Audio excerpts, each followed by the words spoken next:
Au pays, en ce dimanche de carnaval, nous sommes depuis l'école Chambaud, le PC sécurité des forces de l'ordre, avec Patrick Johannes, le directeur de la police municipale de Cayenne. Bonsoir. Bonsoir, bonsoir les auditeurs de Radio Pays. Alors, derrière vous, on voit justement en plein travail les officiers, police nationale, police municipale, gendarmerie, et également sécurité civile. Tout le monde réuni, tout le monde travaille ensemble sur ces dimanches exceptionnels. Tout à fait, c'est le regroupement de tous les protagonistes, tous les acteurs pour assurer justement la sécurité du dispositif carnavalesque. Et nous avons aussi les pompiers qui sont sur place, nous avons aussi la Croix-Blanche et bien sûr toutes les forces de l'ordre avec les personnes que vous avez citées. Alors, Patrick Johannes, avant de revenir sur ce PC sécurité dans le détail, on va juste montrer la vue. Vous êtes quand même heureux, parce que bien heureux, j'ai envie de dire, vous dominez la ville de Cayenne là. Oui, tout à fait. C'est un point stratégique qui nous permet de mieux voir ce qui se passe au niveau de la place des Palmistes. Et ça nous permet de mieux coordonner, d'avoir une visibilité sur la déambulation des différents groupes. Donc on a, vous supervisez justement là, cette place des Palmistes avec l'arrivée des défilés puis leur départ à nouveau vers la rue Lalouette. La semaine dernière, Patrick Johannes, c'est peu dire que ça a été un peu compliqué. Il y a eu des débordements, en tout cas des débordements. Il y a eu des violences. Vous avez changé quoi par rapport à la semaine dernière? Je dis l'ensemble du dispositif aujourd'hui. Quelles sont les forces en présence ce dimanche? Alors nous avons surtout renforcé les effectifs, mais un petit peu avec tous les protagonistes, les services de la police nationale, la police municipale, les gendarmes. Nous avons aussi renforcé nos points de contrôle au niveau des portiques afin qu'il y ait, je dirais, plus de vigilance sur les personnes qui sont autorisées à rentrer, les contrôles, les palpations, etc., etc. Donc il a fallu effectivement augmenter un petit peu notre vigilance et notre niveau d'exigence. Là, vous êtes à peu près à 200 personnes en tout, tous services confondus ce dimanche? Oui, c'est même, je dirais, énorme, hein, c'est lourd, c'est plus de 200 personnes avec une cinquantaine d'agents de sécurité, une quarantaine de policiers nationaux, une vingtaine de policiers municipaux, les pompiers, les agents aussi territoriaux de la ville de Cayenne aussi qui nous aident énormément. C'est un gros dispositif, une grosse mobilisation des effectifs.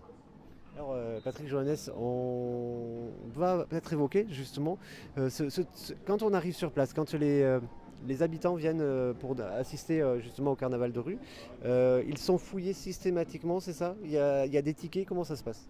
Alors, il y a des points d'accès en fin de compte, des points d'accès qui sont réservés pour les groupes, des points d'accès pour la population. Notre objectif, en fait, c'est vraiment de mettre un maximum, je dirais, de moyens afin de protéger les carnavaliers, les spectateurs. C'est notre priorité. C'est surtout ça, afin que ça se passe dans les meilleures conditions. Et c'est pas évident parce qu'il y a, je dirais, des points qui sont un petit peu plus sensibles que d'autres. Et là-dessus, nous renforçons effectivement la présence des forces de l'ordre. L'objectif, c'est vraiment que les personnes qui viennent passer leur dimanche après-midi à regarder les groupes passent ce moment-là avec, je dirais, un maximum de sérénité et en toute sécurité. Il y a aussi ce phénomène de mise en scène des jeunes aussi qui s'adaptent, qui aussi en font un moment de défoulement, pourrions-nous dire. C'est quelque chose que vous avez pu constater, que peut-être vous avez une réponse adaptée à ça? C'est compliqué, c'est très compliqué parce que le dispositif que nous mettons en place, en fait, c'est comme je le dis, c'est pour protéger la population. Et nous avons ce phénomène de voltigeurs qui existe depuis plusieurs années. Nous nous adaptons en tout cas pour pouvoir essayer d'apporter une solution, mais c'est très compliqué. C'est très compliqué. Maintenant, vous l'avez dit, il y a des mises en scène, ils se mettent en scène pour montrer un petit peu peut-être une forme d'expression, mais en tout cas violente, hein, qui ne nous convient pas trop. C'est un phénomène qui est pas forcément lié qu'au carnaval. Je pense que c'est un phénomène beaucoup plus global où il y a cette problématique de violence au niveau de la jeunesse. En tout cas, nous faisons le maximum pour pouvoir éviter qu'il y ait, je dirais, une dégradation de la situation, qu'il y ait des dérapages et surtout qu'il n'y ait pas de blessés. Il y a l'accompagnement également des groupes carnavalesques. Alors, il me semble que jusqu'à présent, c'était la municipale qui justement suivait les groupes. Cette année, ça a évolué. Comment ça s'organise? Oui, oui, dans notre coordination avec la police d'État, nous avons tenté d'adapter le dispositif et la police nationale et les gendarmes donc, s'occupent d'accompagner les groupes et de faire les interventions nécessaires, et tandis que nous, la police territoriale, on s'occupe de la périmétrie. Donc on a un partage, je dirais, des tâches sur le dispositif pour qu'on soit, je dirais, plus efficace possible. Patrick Johannes, on va s'avancer pour justement rejoindre vos collègues. Euh, on va montrer, alors on ne peut pas tout montrer, mais on va montrer quelques... Qu'est-ce qu'on voit à l'écran? Voilà, donc au-delà d'être positionné au niveau de la place de la Palmise pour voir ce qui se passe, nous avons aussi un relais avec nos caméras, les vidéos protection de la ville de Cayenne, qui permettent justement aux opérateurs qui sont présents, vous voyez, il y a des collègues de la police nationale, de la gendarmerie, qui permet aussi d'avoir je dirais une visibilité, un regard un petit peu plus pointu sur ce qui se passe sur le terrain. Et ces caméras sont vraiment, je dirais, un outil qui nous permet de mieux superviser, de mieux coordonner, et qui nous permet aussi à ce moment-là d'être aussi plus réactif au cas où il faudrait une intervention rapide. Souriez, vous êtes filmé, on voit tout ce qui se passe dans les rues du centre-ville, en tout cas avec ça? Exactement, on voit tout. Non seulement ça nous permet de voir ce qui se passe, ça nous permet d'enregistrer aussi. Donc ça nous permet d'identifier les comportements qui sont aussi qui pourraient être déviants, pardon. Et à ce moment-là, ben, on fait l'intervention nécessaire si besoin. Ça permet aussi aux pompiers de mieux localiser directement ce qui se passe s'il y a quelqu'un qui a besoin d'aide. Et là-dessus aussi, ça permet aux services d'être beaucoup plus réactifs. La réactivité, mais est-ce que c'est pas aussi anticiper et dire vous êtes filmé, ne faites pas de bêtises? C'est en amont aussi, le message il est là? Aussi, c'est un message aussi, pourquoi pas, on va profiter. C'est sûr que tout un chacun doit savoir que, en tout cas, les forces de sécurité observent, on regarde, je dirais, nous sommes vigilants. Et c'est sûr que si quelqu'un passe sous les caméras et a un comportement je dirais, qui relève d'une infraction, ça nous permet aussi d'avoir l'outil et d'avoir les éléments matériels et nécessaires pour pouvoir le poursuivre.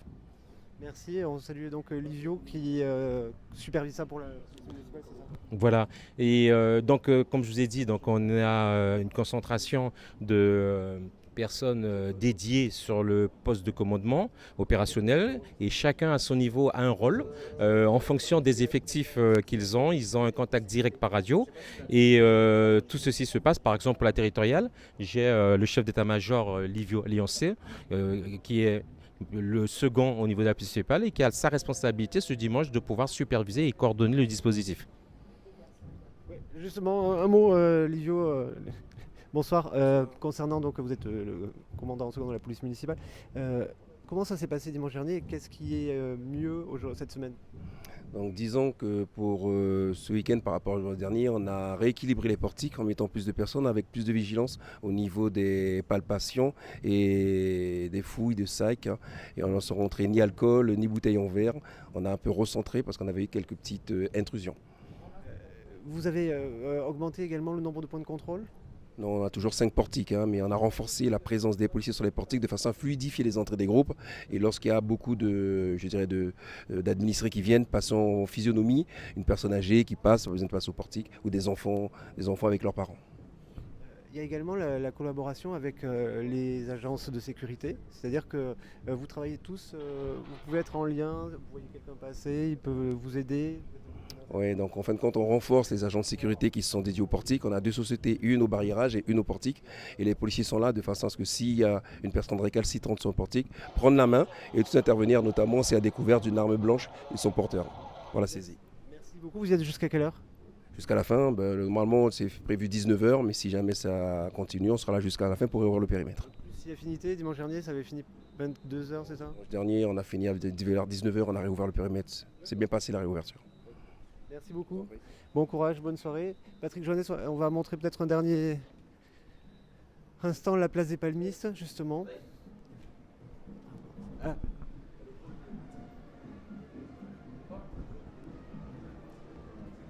Et donc, on va conclure justement, Patrick Johannes, sur cette place des Palmistes.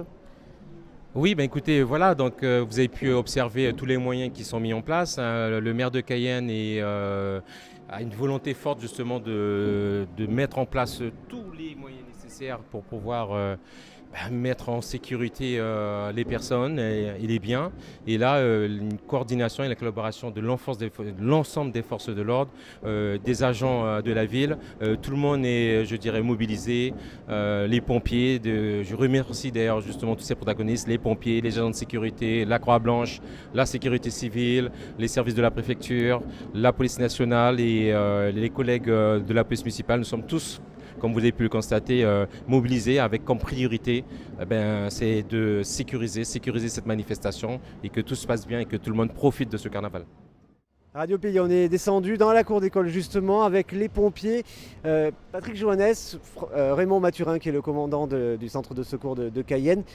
Parce que vous avez, tout à l'heure on parlait de cette collaboration, vous développez pas mal d'activités finalement pour le secours à la personne également.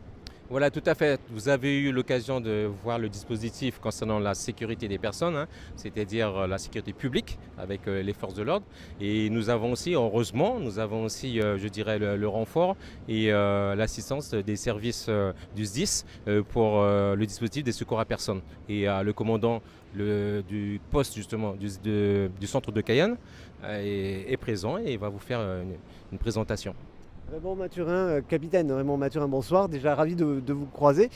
Comment ça se passe pour vous en tant que pompier, secours à la personne, des dimanches comme ça de carnaval? Donc effectivement, cette cellule de drone que le SDIS a mis en place, donc nous avons un officier de liaison et puis 2 pilotes de drone qui va nous permettre de prendre les bandes dès l'entrée du dispositif. En cas de blessure, en cas de difficulté, nous pouvons alerter les services directement et les orienter vers le point d'entrée pour porter les premiers secours. Est-ce qu'on peut s'approcher, capitaine Mathurin, je vous laisse me présenter ces conducteurs de drones? Tout à fait, on peut se rapprocher des pilotes de drone. Donc ce sont des experts, donc il y a l'expert Nassib et Lutré, 2 pilotes de drone. Alors, messieurs les experts, je me permets, est-ce que vous pouvez nous résumer en quelques mots? On peut regarder. Ça va être compliqué tout de suite. Vous êtes concentrés? Oui. Bon, ça monte à une centaine de mètres de hauteur. On parlait tout à l'heure justement de ces drones qui sont très précis finalement. On est sur du matériel bien avancé. C'est conformément à la réglementation, ça peut monter un peu plus haut, mais la réglementation nous stipule pour circuler à une hauteur déterminée. Et après, on est en contact avec la tour de contrôle pour tout survol de l'espace public. Et alors, si on les voit bien concentrés, vos collègues, les pilotes de drones, c'est parce qu'on a entendu quelques voltigeurs là derrière les principaux groupes. Ça a l'air plus calme quand même que la semaine passée, capitaine Mathurin. Tout à fait, ça a l'air plus calme, mais comme je vous dis, la sécurité n'a pas de niveau et n'a pas de prix, donc on a mis tous les moyens. Au cas où, on sera là les premiers à intervenir avec la police municipale et la police nationale et les gendarmes. Pour conclure, un mot par rapport justement, il y a eu pas mal de voltigeurs la semaine passée, mais finalement le bilan, hormis un braquage et un blessé par arme à feu en fin de soirée, mais qui n'était pas dans le carnaval de rue, le bilan est plutôt positif finalement. Il y a eu beaucoup de monde, parfois beaucoup de voltigeurs, mais un bilan finalement moins grave que prévu. Oui, tout à fait. Il faut vraiment dissocier ce qui s'est passé par rapport au braquage, qui n'est pas en lien avec notre dispositif de sécurité sur le carnaval. Et en termes de bilan, nous n'avons effectivement, heureusement, pas eu de blessés, nous n'avons pas eu de faits graves. Il y a eu, comme vous l'avez vu, des jeunes qui se bagarrent, qui se mettent en scène en plus, comme on l'a dit précédemment. Voilà, en tout cas, le bilan pour l'instant, il est, je dirais, par rapport à dimanche positif. Et là, cet après-midi, là, nous sommes en cours. Donc, la soirée n'est pas terminée, le carnaval n'est pas terminé. On verra bien vers 20h quel sera le résultat et si nous sommes encore mieux que dimanche dernier. Merci beaucoup, bon courage à toutes et à tous. Sécurité civile, on rappelle, les pompiers, la gendarmerie nationale avec gendarme mobile également, la police nationale et la police municipale avec un peu plus de 60 policiers municipaux, non, une vingtaine de policiers municipaux, c'est ça? Tout à fait, une vingtaine de policiers municipaux, une quarantaine de policiers nationaux et à peu près le même nombre pour la gendarmerie. Merci beaucoup, à très vite sur Radio Pays, à voir en replay ces reportages.